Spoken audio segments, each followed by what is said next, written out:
दोस्तों, कल्पना कीजिए एक ऐसे नेता की जिसने कभी अपनी सिंप्लिसिटी नहीं छोड़ी, जिसने अपनी ईमानदारी से लाखों लोगों का दिल जीत लिया और जिसने सिर्फ 2 शब्द कहकर पूरे देश की सोच बदल दी। जय जवान जय किसान।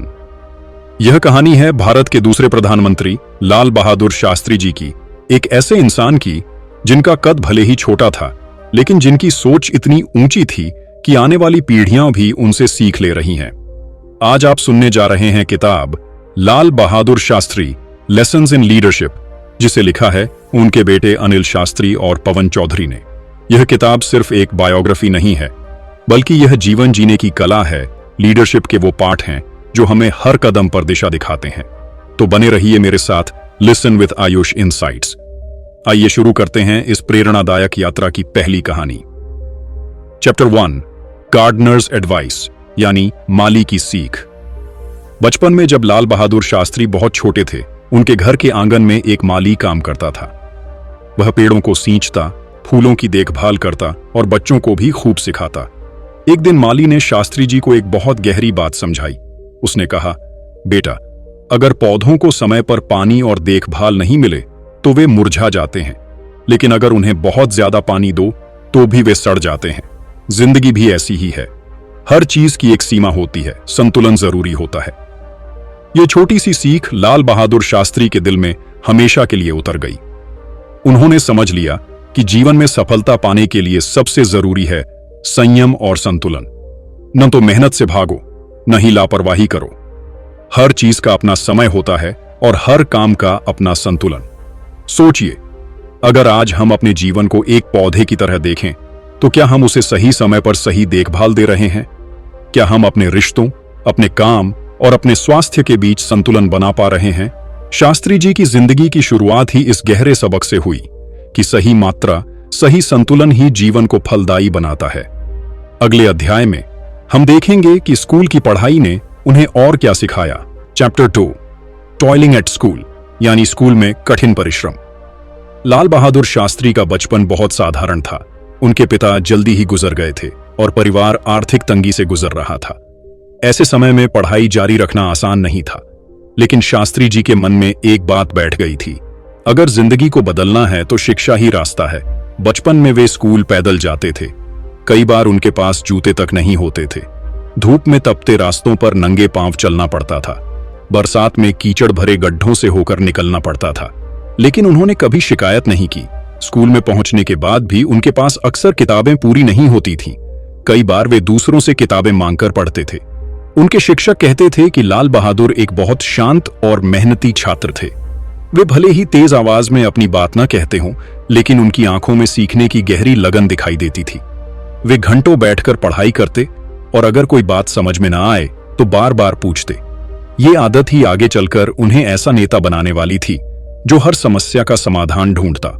शास्त्री जी के लिए यह दौर आसान नहीं था।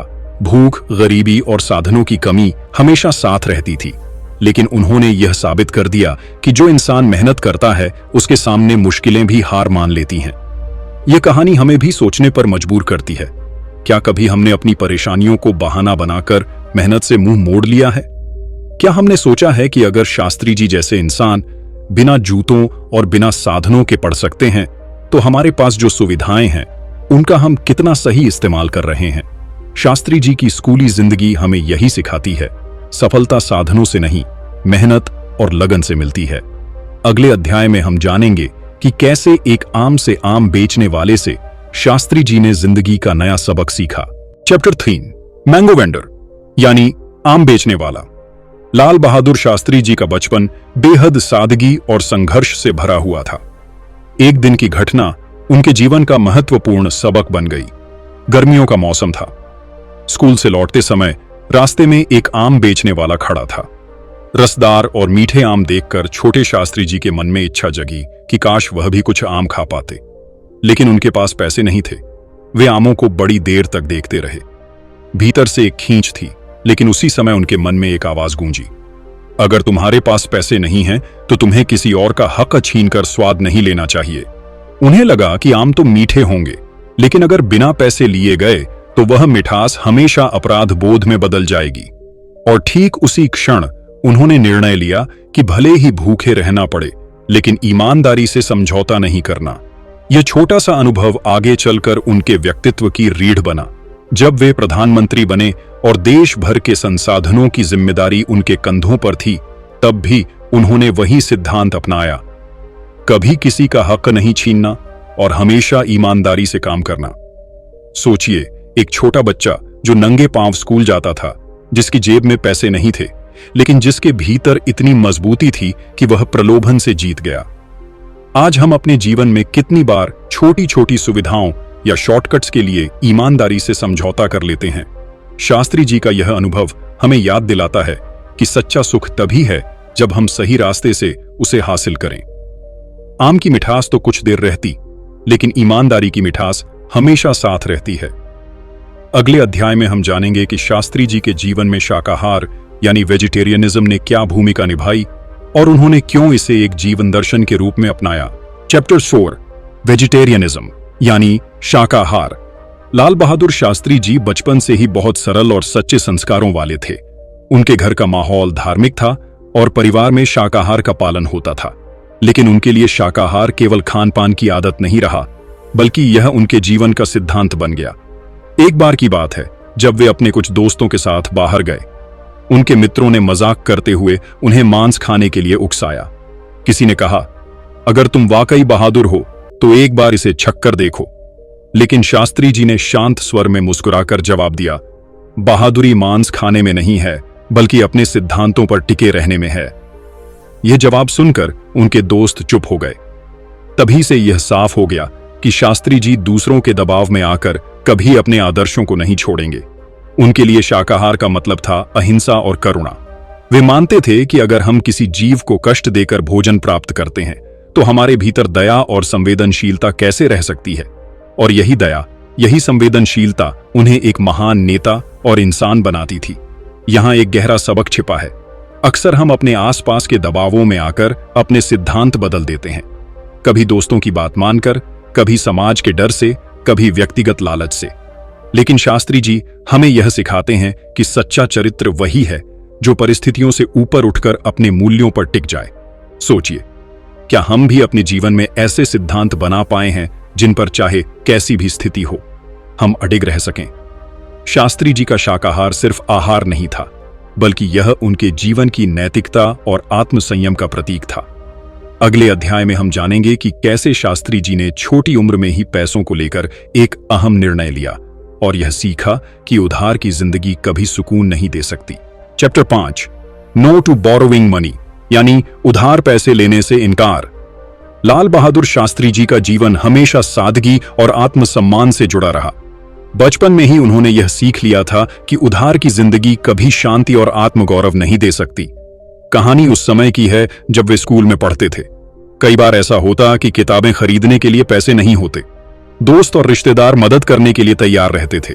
किसी ने कहा, बाबूजी, आप पैसे ले लो, बाद में लौटा देना। लेकिन शास्त्री जी का जवाब हमेशा एक ही होता, मैं उतना ही खर्च करूंगा जितना मेरे पास है। अगर आज उधार लेकर पढ़ाई करूंगा तो कल जिंदगी भी उसी उधार पर चलेगी, और यह रास्ता मुझे मंजूर नहीं। उनका मानना था कि उधार लेकर कोई भी इंसान पल भर को तो सुकून पा सकता है, लेकिन लंबे समय में यह बोझ बन जाता है। इसीलिए उन्होंने छोटी उम्र से ही यह आदत बना ली कि कभी जरूरत से ज्यादा नहीं मांगना और जो है उसी में संतोष करना। यह आदत आगे चलकर उनके नेतृत्व में भी दिखी।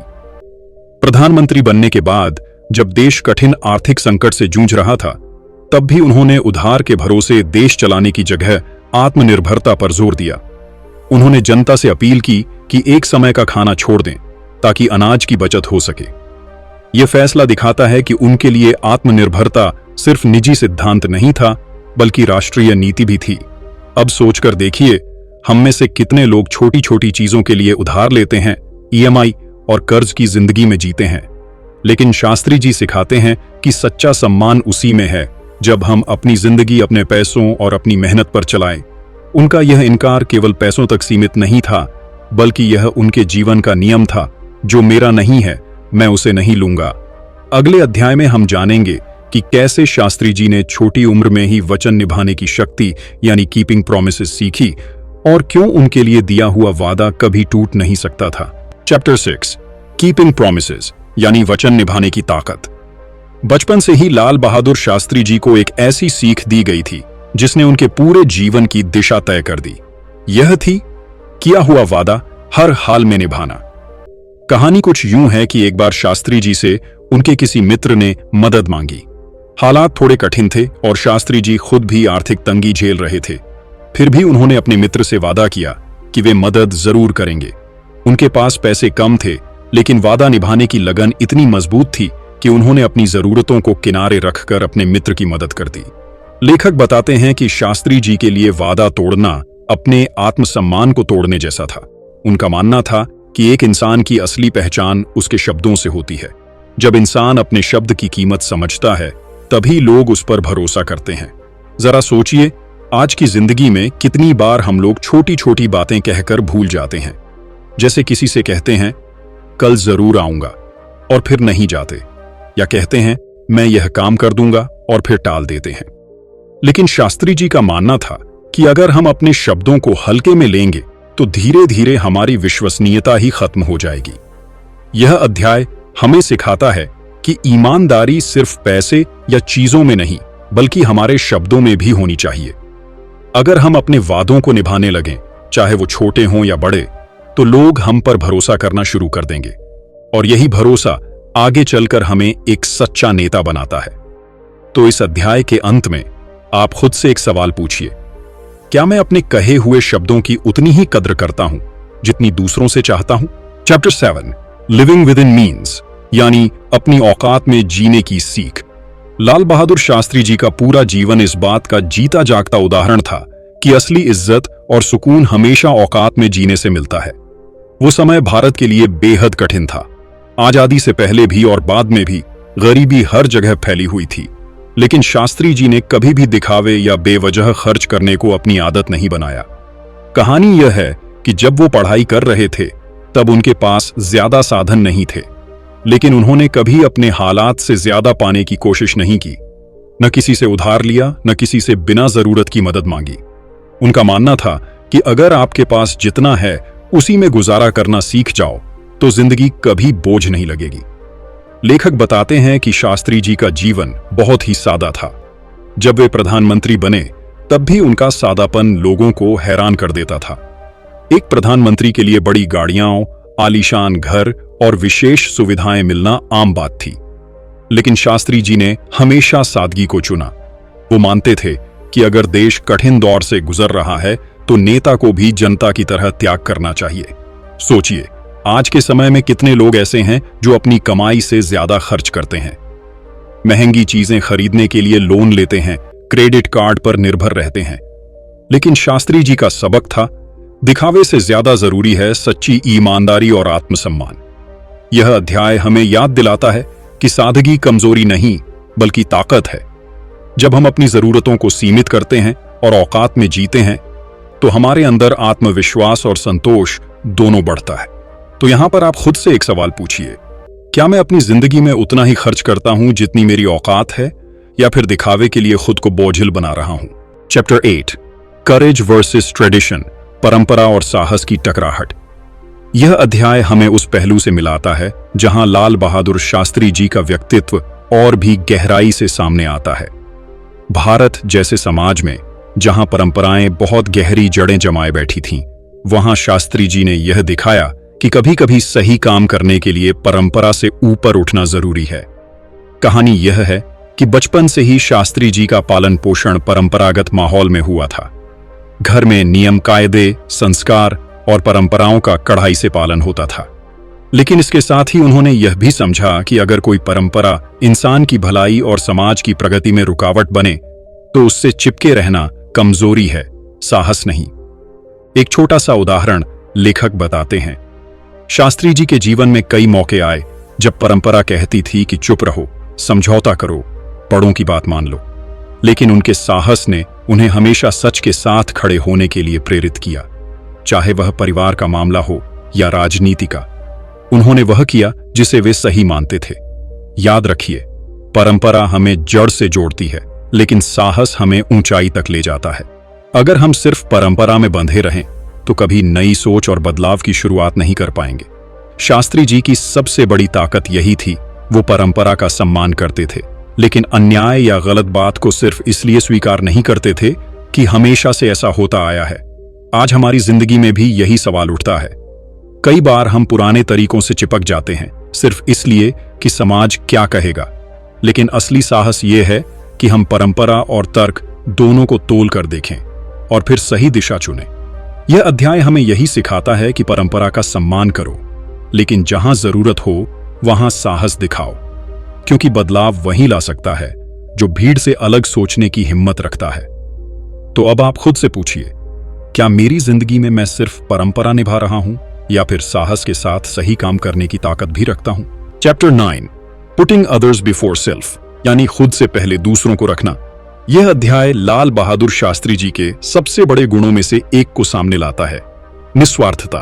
उनका पूरा जीवन इस बात का उदाहरण है कि अगर इंसान अपनी इच्छाओं और फायदे से ऊपर उठकर दूसरों की भलाई सोचे तो वह सच में महान बन जाता है। बचपन से ही शास्त्री जी में यह गुण था। लेखक बताते हैं कि जब घर में सीमित साधन होते थे तब भी वे हमेशा दूसरों की जरूरत को अपनी जरूरत से ऊपर रखते। कभी खाने पीने की चीज हो, कभी पढ़ाई की सामग्री। अगर किसी दोस्त या परिवार के सदस्य को जरूरत होती तो वे बिना सोचे अपनी चीज पहले उन्हें दे देते। एक घटना बहुत प्रसिद्ध है। एक बार उनके पास नई कमीज थी। उसी समय एक करीबी व्यक्ति को कपड़े की जरूरत थी। शास्त्री जी ने बिना सोचे अपनी कमीज उसे दे दी और खुद पुरानी पहनते रहे। उनके लिए असली संतोष यही था कि किसी की मदद हो गई। प्रधानमंत्री बनने के बाद भी यह स्वभाव नहीं बदला। जब देश में भोजन का संकट आया तो उन्होंने सबसे पहले अपने ही घर में सप्ताह में एक दिन अनाज का उपवास शुरू किया। उन्होंने कहा, अगर जनता को बलिदान देना है तो शुरुआत मैं और मेरा परिवार करेंगे। सोचिए कितना बड़ा संदेश था यह। जनता ने देखा कि उनका नेता खुद त्याग कर रहा है, इसलिए वे भी प्रेरित हुए। यह अध्याय हमें यह सोचने पर मजबूर करता है कि असली महानता अपने लिए कम और दूसरों के लिए ज्यादा जीने में है। जब हम अपनी छोटी छोटी स्वार्थी इच्छाओं से ऊपर उठते हैं और दूसरों को महत्व देते हैं, तभी समाज मजबूत बनता है। अब जरा आप खुद से सवाल कीजिए, क्या मैं अपनी रोजमर्रा की जिंदगी में कभी दूसरों को खुद से पहले रखता हूं? क्या मैं निस्वार्थ भाव से मदद करने को तैयार रहता हूं या हमेशा अपना फायदा पहले सोचता हूं? यही शास्त्री जी का सबसे बड़ा संदेश है। जिंदगी का सच्चा सुख अपने लिए नहीं बल्कि दूसरों की भलाई में छिपा है। चैप्टर 10, ऑर्गेनाइजेशनल स्किल्स, यानी संगठन की अद्भुत क्षमता। लाल बहादुर शास्त्री जी को अक्सर लोग सादगी और ईमानदारी के प्रतीक के रूप में याद करते हैं, लेकिन उनके व्यक्तित्व का एक और बेहद खास पहलू था, उनकी संगठन कौशल, यानी चीजों को व्यवस्थित करने और लोगों को एकजुट करने की अद्भुत क्षमता। बचपन से ही वे बेहद अनुशासित थे। लेखक बताते हैं कि चाहे वह स्कूल की छोटी छोटी गतिविधियां हों या फिर बाद में कॉलेज के कार्यक्रम, शास्त्री जी हर काम को इतने सुव्यवस्थित ढंग से करते कि बाकी लोग उनसे प्रेरित हो जाते। उनके पास संसाधन बहुत कम थे, लेकिन फिर भी वे अपने सोच और संगठन से बड़े काम को आसान बना देते। राजनीति में आने के बाद यह गुण और भी गहराई से निखरा। जब वे कांग्रेस पार्टी के साथ जुड़े तब कई बार उन्हें अलग अलग गुटों के बीच तालमेल बैठाना पड़ता। जहां बड़े बड़े नेता अपनी अपनी राय लेकर खड़े रहते, वहां शास्त्री जी अपनी शांत और संतुलित शैली से सबको एक दिशा में ले आते। उनका तरीका बहुत खास था। वे हर किसी की बात धैर्य से सुनते, छोटे छोटे मुद्दों पर भी ध्यान देते और फिर बिना किसी को छोटा महसूस कराए समाधान निकालते। यही वजह थी कि लोग उन्हें भरोसेमंद मानते थे। एक तरह से उनकी यह क्षमता संगठन को जोड़ने वाली कड़ी बन गई। प्रधानमंत्री बनने के बाद भी उन्होंने यही दिखाया। 1965 के युद्ध के दौरान देश कठिन दौर से गुजर रहा था। सेना, किसान, उद्योगपति, हर किसी को एक साथ खड़ा करना जरूरी था। उस समय शास्त्री जी ने अपने संगठन कौशल से पूरे देश को जय जवान, जय किसान के नारे के साथ एकजुट कर दिया। यह सिर्फ एक नारा नहीं था, बल्कि उनका विश्वास था कि जब सब मिलकर चलेंगे तभी जीत होगी। यह अध्याय हमें यह सिखाता है कि संगठन शक्ति किसी भी इंसान की सबसे बड़ी ताकत होती है, चाहे परिवार हो, काम की जगह हो या देश। अगर आप सबको जोड़ना और संगठित करना जानते हैं तो बड़ी से बड़ी मुश्किल आसान हो जाती है। अब आप सोचिए, क्या मैं अपनी जिंदगी में चीजों को व्यवस्थित ढंग से करता हूं? क्या मैं दूसरों को साथ लेकर चलने की क्षमता रखता हूं या फिर अकेले ही सब कुछ करने की कोशिश करता हूं? चैप्टर 11 सार्टोरियल सिंप्लिसिटी यानी पहनावे में सादगी। लाल बहादुर शास्त्री जी का जीवन इस बात का प्रतीक था कि असली सम्मान कपड़ों या दिखावे से नहीं बल्कि चरित्र और कर्म से मिलता है। यह अध्याय उनके पहनावे और सादगी भरे जीवन को उजागर करता है। शास्त्री जी हमेशा साधारण धोती कुर्ता पहनते थे, न कोई महंगे कपड़े, न कोई चमक दमक। जब वे प्रधानमंत्री बने तब भी उनका पहनावा नहीं बदला। लोग अक्सर कहते थे कि प्रधानमंत्री को तो शाही अंदाज में दिखना चाहिए, लेकिन शास्त्री जी का जवाब होता था, प्रधानमंत्री का काम कपड़ों से नहीं बल्कि कर्मों से दिखना चाहिए। लेखक बताते हैं कि जब वे विदेश यात्रा पर जाते थे तब भी उनके साधारण कपड़े ही उनकी पहचान बनते। एक बार उन्हें किसी ने सुझाव दिया कि थोड़े आधुनिक कपड़े पहने ताकि विदेशी नेताओं के बीच मेल बैठ सके, लेकिन शास्त्री जी ने मुस्कुराकर कहा, अगर मुझे अपने कपड़े बदलकर पहचान बनानी पड़े तो फिर मेरे विचारों की ताकत क्या होगी। उनका पहनावा सिर्फ सादगी नहीं था बल्कि एक संदेश था। वे यह दिखाना चाहते थे कि भारत की आत्मा सादगी और ईमानदारी में है, न कि दिखावे में। और सच यही है कि लोग आज भी उन्हें उनके सादे व्यक्तित्व की वजह से याद करते हैं। आज जब हम समाज में देखते हैं कि लोग महंगे ब्रांडेड कपड़ों और फैशन के पीछे भागते हैं तो शास्त्री जी का यह संदेश और भी गहरा लगता है। सादगी कोई कमजोरी नहीं बल्कि आत्मविश्वास की निशानी है। जो इंसान खुद को दिखावे से ऊपर रखता है वही सच में महान कहलाता है। अब आप खुद से पूछिए, क्या मेरी पहचान मेरे कपड़ों और दिखावे से है या फिर मेरे कर्म और विचार मुझे सच में परिभाषित करते हैं? चैप्टर 12 सेल्फ हेल्प ट्रेनिंग यानी आत्मनिर्भरता की तालीम। लाल बहादुर शास्त्री जी का जीवन हमें यह सिखाता है कि इंसान को कभी दूसरों पर पूरी तरह निर्भर नहीं होना चाहिए। आत्मनिर्भरता केवल आर्थिक नहीं बल्कि मानसिक और व्यावहारिक भी होनी चाहिए। यह अध्याय उनके बचपन की कुछ घटनाओं से हमें यह गहरी सीख देता है। लेखक बताते हैं कि शास्त्री जी जब छोटे थे तब घर की आर्थिक स्थिति बेहद साधारण थी। कई बार छोटी छोटी जरूरतों के लिए भी उन्हें खुद ही जुगाड़ करना पड़ता, लेकिन उन्होंने कभी इसे कमजोरी नहीं माना बल्कि यही हालात उनके लिए तालीम बन गए। एक घटना में बताया गया है कि स्कूल जाते समय उनके पास किताबें और सामान ले जाने के लिए बैग तक नहीं था।